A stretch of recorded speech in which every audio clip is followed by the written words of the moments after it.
En allant au Pérou, je voulais faire un documentaire écologique en traversant le nord du pays, de Trujillo jusqu'en Amazonie.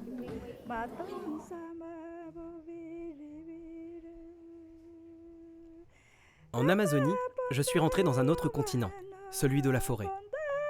Durant la croisière, j'ai filmé des dauphins gris, des tonnes d'ordures déversées dans l'eau, et on m'a volé ma caméra principale. Qu'à cela ne tienne. Je continue à la GoPro. En Amazonie, on pourrait parler de plein de problèmes.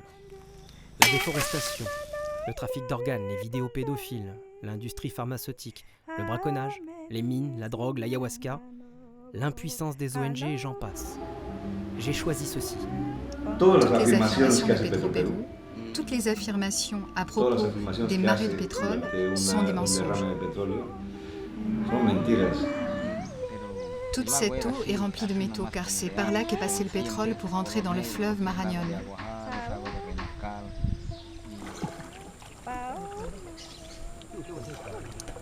No hay contaminación. Et il n'y a pas de contamination.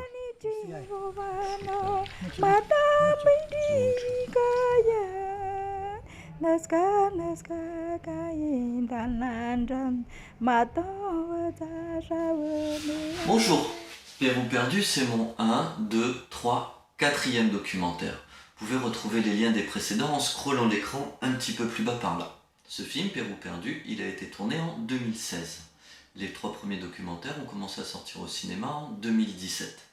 Ils avaient été tournés avant Pérou perdu et je trouvais ça intéressant de commencer par cela avant d'attaquer le plus gros des sujets, ce voyage-là au Pérou. Les 3 premiers documentaires m'ont permis de trouver ma patte en réalisation, de trouver ma patte en montage et d'apprendre beaucoup de choses au niveau de la diffusion d'un film. Et c'est là que j'en appelle à vous, car il y a besoin d'aide financière pour terminer le film comme il faut, via le mixage et l'étalonnage, et pour ça il n'y a pas de secret, il faut pouvoir payer quelqu'un. Et aussi pour la diffusion des films en festival. Tirage des copies certes, mais beaucoup de festivals sont payants entre 30 et 150 € les frais d'inscription, et c'est des festivals que j'aimerais beaucoup atteindre. Je pense que le film a sa place là-dedans. L'étalonnage, ça permettra de rendre le film beaucoup plus joli, beaucoup plus acceptable à l'œil et avoir une image beaucoup plus professionnelle. En effet, il a été tourné sur 2 caméras différentes, une Sony Alpha 6 que je n'ai plus car elle a été volée en cours de tournage, et une GoPro que l'on m'avait prêtée généreusement avec laquelle j'ai pu terminer le film. Pareil pour le son, il y a un travail de mixage à faire qui est professionnel, car on a le son des voix off, le son direct de la caméra sur la première partie du film, le son de la GoPro et le son du H2N qui viennent se mélanger. Avec plus de 1000 €, je vais pouvoir sortir un salaire aussi pour les acteurs qui ont participé au film de manière bénévole. Le premier des acteurs, c'est Benjamin Guillaume, ici, qui a prêté sa voix 4 fois pour les 4 documentaires. Il est ma voix au travers du film. La seconde, Radija El Madi, juste ici, et c'est elle qui prête sa voix au Kukama et Shipibo pour transmettre leurs paroles. Bien entendu, avec les 1000 €, il y a aussi des compensations qui sont prévues aux donateurs. Des affiches, des photos, des petits mots, un carnet de voyage. Vous pouvez retrouver toutes les indications et les détails un petit peu plus bas aussi. Avec plus de 1000 €, je pourrais aussi sortir un petit salaire à la traductrice Éléonore Mandel, qui travaille sur son temps libre et bénévolement sur ce film pour un coup de cœur, mais qui serait bien aussi de pouvoir rémunérer de manière professionnelle. Pour la pose des sous-titres, c'est moi qui vais m'en charger car je sais faire. Pas besoin de payer quelqu'un. Pareil pour le tirage des copies, mais les envois en festival, ça c'est essentiel. Le film est prévu d'être fini pour novembre, ça c'est clair. Il n'y a pas de choix. Les premières dates de diffusion vont commencer par là et c'est le moment pour démarcher les festivals et il n'y a plus de temps à perdre, il est temps de faire connaître les problèmes que nous avons au niveau des sources de l'Amazonie.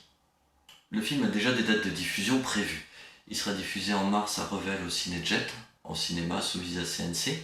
Un café va le prendre 4 dates sur Paris pour pouvoir faire des débats écologiques dessus, car le film remue pas mal de questions et d'interrogations. Avec 1000 €, je finis le film en me serrant la ceinture. Avec beaucoup plus, je peux rémunérer les personnes qui m'ont dit être bénévoles, ce qui est la moindre des choses pour leur travail.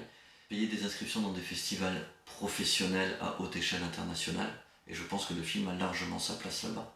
Grâce à vous et grâce à votre générosité, c'est vous qui allez permettre aux Kukama, aux Shipibo, de transmettre leurs paroles à travers tout le monde occidental. Et ils en ont bien besoin, croyez-moi. Et si rêvons, on dépasse une énorme somme, eh bien cette somme-là sera réinvestie dans la post-production du prochain, qui a déjà été tourné et qui est une réflexion du voyage sans argent. Allez tout le monde, à bientôt, on se revoit.